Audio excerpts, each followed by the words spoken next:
রাত পোহালেই বড়দিন, আর তাই শীতের আমেজের সঙ্গে উৎসবের উষ্ণতা। ক্রিসমাসের সাজে সেজে উঠেছে কলকাতা, আর একই সঙ্গে জেলাতেও উৎসবের আমেজ। বিভিন্ন জায়গায় ছবি আপনাদের দেখাবো। এর আগে আপনাদের এই মুহূর্তে আপনাদের সামনে রেখেছি ক্রিসমাস ইভে বড় বাজারের পর্তুগিজ চার্চে যান মুখ্যমন্ত্রী মমতা বন্দ্যোপাধ্যায়।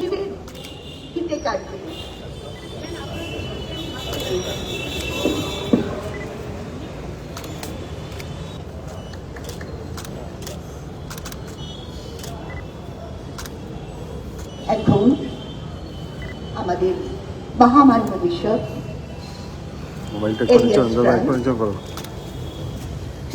আশীর্বাদ করবেন।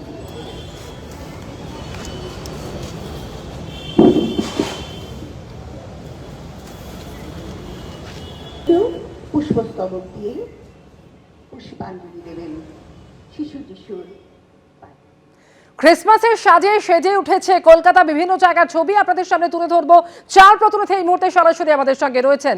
পার্কস্ট্রিট থেকে রয়েছেন অনির্বাণ বিশ্বাস এবং মনামি রায়, সুকান্ত মুখোপাধ্যায় রয়েছেন সেন্ট পলস ক্যাথিড্রাল থেকে, এবং সেন্ট জেমস চার্চ থেকে আমাদের সঙ্গে রয়েছেন অরিত্রিক ভট্টাচার্য। প্রথমেই অনির্বাণের কাছে চলে আসি। অনির্বাণ, আজকের দিনে অবশ্যই পার্কস্ট্রিট এবং বিশেষ করে অ্যালেন পার্কের কথা মনে পারে বহু মানুষ, আমরা জানি আজকের দিনে এখানে পৌঁছে যান। তার কারণ একদিকে ক্রিসমাসের সাজ এবং সেই সঙ্গে একেবারে উৎসবের একটা আমেজ। সব মিলিয়ে এই মুহূর্তে অ্যালেন পার্কে কি ছবি, কতটা সেজে উঠেছে? দেখো, একদমই শীতের আমেজ গায়ে মেখে সন্ধ্যা থেকে কিন্তু শহরবাসী তাদের গন্তব্য ছিল পার্কস্ট্রিটে। এই মুহূর্তে কিন্তু পার্কস্ট্রিটে ভিড় কিছুটা কমেছে, ঠিক কথা, কিন্তু পার্কস্ট্রিটে যে রঙিন পরিবেশ তুমি দেখতে পাচ্ছ, যে একেবারে আলোয় আলোয় সাজিয়ে তোলা হয়েছে গোটা পার্কস্ট্রিট, এবং সেই পার্কস্ট্রিটে কিন্তু এখনও এই অ্যালেন পার্কের সামনে ভিড় জমাচ্ছেন কিন্তু সাধারণ মানুষ। সন্ধ্যা থেকেই কিন্তু ভিড়টা ছিল চোখে পড়ার মতো। রাত 8:30 থেকে 10টা পর্যন্ত প্রায় 1.5 ঘন্টা এই পার্কস্ট্রিটকে সেটাকে ফ্রি ওয়াকিং স্ট্রিট করে দেওয়া হয় কলকাতা পুলিশের তরফ থেকে, এবং তুমি দেখতেই পাচ্ছ যে গোটা পার্কস্ট্রিট জুড়ে কিন্তু আলোর মালায় সাজিয়ে তোলা হয়েছে। একদিকে শীতের পরিবেশ, সেই শীতের আমেজকে গায়ে মেখে রেস্তোরাঁ থেকে শুরু করে একেবারে অ্যালেন পার্ক সর্বত্র কিন্তু প্রচুর ভিড়।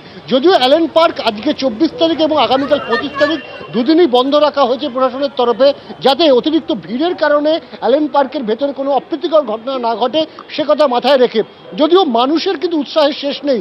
রাস্তার দুধারের ফুটপাথ ধরে তারা হাঁটছেন, বিভিন্ন পসরা সাজিয়ে তারা বসেছেন, সেখান থেকে রঙিন হেয়ার ব্যান্ড, কালারফুল আলো জ্বলা হেয়ার ব্যান্ড সেগুলো তারা কিনছেন, কেউ বেলুন কিনছেন।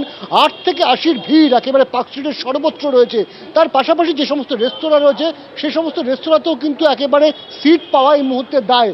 স্বাভাবিকভাবে তুমি দেখতে পাচ্ছ কলকাতা পুলিশের নিরাপত্তা ব্যবস্থাও কিন্তু অত্যন্ত কঠোর করা হয়েছে। যদিও এই মুহূর্তে পার্কস্ট্রিটের উপরে যে যান চলাচল, সেই যান চলাচল স্বাভাবিক রয়েছে।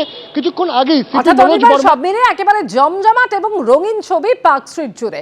আর এবার আপনাদের নিয়ে যাবো সেন্ট পলস ক্যাথিড্রাল, সেখানেও বিশেষ প্রার্থনার প্রস্তুতি চলছে। সুকান্ত মুখোপাধ্যায় আমাদের সঙ্গে রয়েছেন। সুকান্ত, দেখো, 11টা আর কিছুক্ষণের মধ্যে বাজবে এবং তারপরে যে মূল উপাসনা তা শুরু হবে সেন্ট পলস ক্যাথিড্রাল চার্চে। এই মুহূর্তে যে প্রক্রিয়া তুমি দেখতে পাচ্ছ, মূলত এখানে যিশুর প্রতিকৃতি এখানে রয়েছে, যেভাবে তার যে জন্মের মাহেন্দ্রক্ষণকে এখানে সাজানো হয়েছে, ঠিক এখান থেকে কিন্তু এই যে উপাসনার যে মূল স্তুতি সেটা কিন্তু শুরু হয়।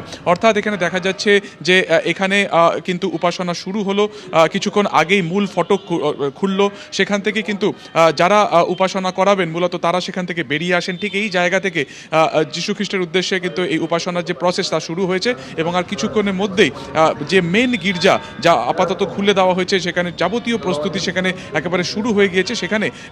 সেখানে কিন্তু প্রেয়ার বা প্রার্থনা শুরু হবে। দূর দূরান্ত থেকে সাধারণ মানুষ তারা এখানে এসেছেন, বিকেল 4টে-5টা থেকে তারা অপেক্ষা করছেন, এবং কিছুক্ষণ আগেই তাদের উদ্দেশ্যে কিন্তু চার্চের গেট খুলে দেওয়া হয়।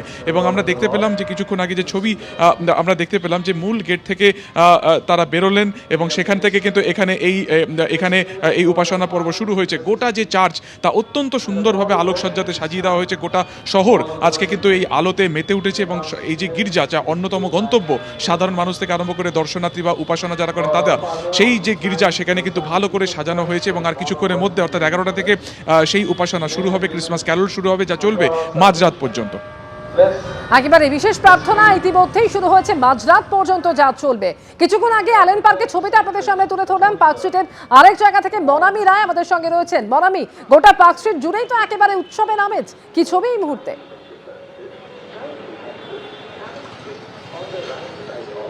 একদম তুমি যেরকম বললে যে ক্রিসমাস মানেই আমরা জানি যে আলোর খেলা, আর সেই আলোর খেলার কিন্তু পার্ক স্ট্রিটে বরাবরের মতন এবছরেও ঠিক একইভাবে দেখা যাচ্ছে। পুরো আলোয় মুড়ে দেওয়া হয়েছে পার্ক স্ট্রিটের পুরো অঞ্চলটাকে, এবং তার সাথেই নানা ধরনের শুধু আলো নয়, তার সাথে রয়েছে ক্রিসমাস ট্রি, আবার কোথাও রয়েছে হেয়ার ব্যান্ডের মতন আলো দিয়ে সাজানো, কোথাও রয়েছে জিঙ্গল বেল, আবার তার সাথেই কিন্তু নানান ধরনের মানুষের নানান ধরনের হেয়ার ব্যান্ড, নানান ধরনের আলো লাগানো হেয়ার ব্যান্ড, সেগুলোতেও তারা সেজে উঠেছে। এবং তার সাথেই যে ছবিটা বারবারই পার্ক স্ট্রিটে আমরা দেখতে পাই, একেবারে যে বিশেষ আলোর রকমের আলোকসজ্জা, এবং সেটা দেখতে গেলে অবশ্যই পার্ক স্ট্রিট যেতেই হবে। নিরাপত্তা ব্যবস্থাও একই সঙ্গে জোরদার করা হয়েছে। কলকাতার পুলিশ কমিশনার সেখানে কিছুক্ষণ আগে গেছিলেন, কি বললেন মনোজ বর্মা, শুনবো। additional CP level, joint CP, DCP level and park street যেহেতু বেশি ভিড় হয়, এখানে আমাদের অনেক বেশি ডেপ্লয়মেন্ট আছে। কিন্তু এছাড়াও যত ইম্পর্ট্যান্ট জায়গা আছে যেখানে ভিড় হয়, প্রচুর লোক আসছে, সব জায়গায় আমাদের যথেষ্ট অ্যারেঞ্জমেন্ট আছে। সিমিলারলি আমাদের river and patrolling, border area, কলকাতার বিভিন্ন ডিস্ট্রিক্ট বা কমিশনারেট থেকে যেখানে বর্ডার আছে ওখানেও আমাদের যথেষ্ট অ্যারেঞ্জমেন্ট আছে। প্লেন ক্লোথ অ্যারেঞ্জমেন্ট আছে, ট্রাফিকের যথেষ্ট ব্যবস্থা আছে, and round the clocks 24 hours arrangement করেছি আমরা।